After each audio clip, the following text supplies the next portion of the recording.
Бұл біздің жаңа схема. Енді біз бухгалтерлерді алдаймыз. Ал қалай алдаймыз? Қазір бәрін түсіндіріп береді. Схема өте қарапайым. Біз интернетке вирусы бар файлды саламыз. Адамдар сол файлды ашқан кезде олардың барлық шоттарына, операцияларына толық қолжетімділік беріледі. Ең қызығы, олар еш нәрсе байқамайды қалады.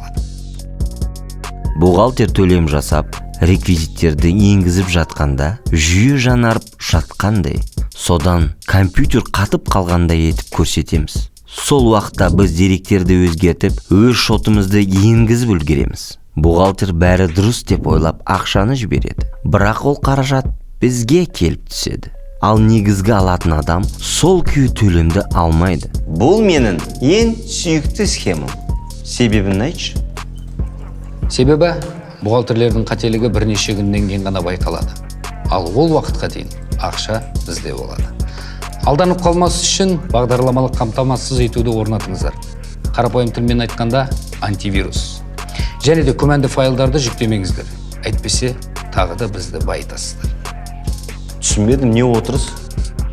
Тағы компаниялар керек, жұмыс істеңдер.